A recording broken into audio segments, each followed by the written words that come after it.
Мечит медреселер электр энергияны кымбат баада төлөп жатышат. Болбосо алар ишкана катары эсептелинбейт. Ошол себептен аларга жеңилдетилген тариф ыңгайлуу болуп турат дейт эл өкүлдөрү. Эми ал жерде диний мекемелерде эч кандай иштеп чыгаруу, акча табуу жок да. Элдин эсебинен, садакалардын эсебинен жашашат. Диний мекемелерди, мечиттерди, медреселерди ошол катардагы жарандар төлөй турган эле 700 киловаттка чейин 77 тыйындан, андан асса 216 тыйындан жарандар катары эле төлөй турган кылып бир бирдиктүү чечим чыгарганга аракет кылсаңыздар. Экинчиси, буга чейин 2 сом 24 тыйын максималдык тариф болуп келгенде, ушул диний уюмдар, анын ичинде мечиттер дагы 2 сом 24 тыйындан төлөп келген. Азыр ошону 1 сом 68-ге чейин түшүрдүк. Эми эгер мүмкүн болсо, биздин дагы финансылык абал ошого уруксат берсе, анда кылсак болот. Жыйын учурунда кээ бир депутаттар кызыктуу сунуштарды да киргизишти. Айтсак, энергетика министрин Жалал Абадка көчүрүү керек дейт. Анткени ошол жактагы Токтогул, Шамалды Сай ГЭСтерин текшерип турууга жакшы мүмкүнчүлүк болот деп жатышат. Ушул энергетика министрлигин Жалал Абадка көчүрсөк, оюңуз кандай сиздин? Эми анан дагы продолжение. Мен бул себебин айтайын, урматтуу депутаттар, урматтуу катышуучулар. Эгер энергетика министрлиги Жалал Абадта болсо, суунун көлөмүн көзөмөлдөөгө, ГЭСтердин техникалык абалын көзөмөлдөөгө абдан жакшы шарт түзүлөт эле да. Сиздин оюңуз кандай? Эми Министрлик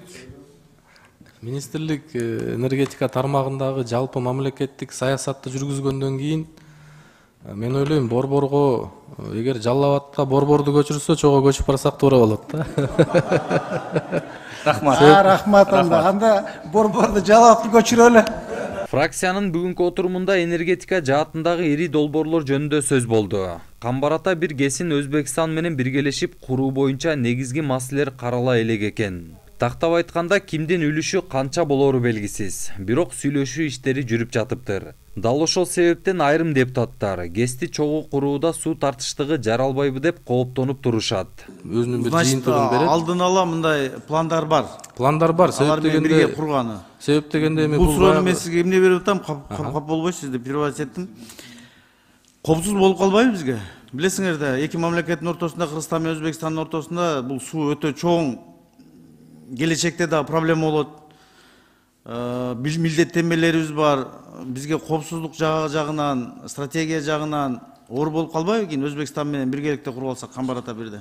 Эми бүгүнкү күндө бир конкреттүү көрүнүш жок. Кандай болот, үлүштөрүбүз канча болот деген. Чогуу иштеп көрөлү деп, себеп дегенде мен айтып баштадым эле жаңы.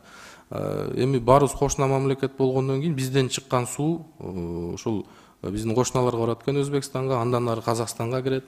Биз иштешебиз чогуу, бир мындай мейкиндикте болгондон кийин иш алып барабыз. Бирок дагы бир нерсени белгилеп кетейин, бүгүнкү күндө тийиштүү министрлик кабинетинин токтомунун долбоору макулдашуудан өтүп, азыр кол коюуга киргизилди.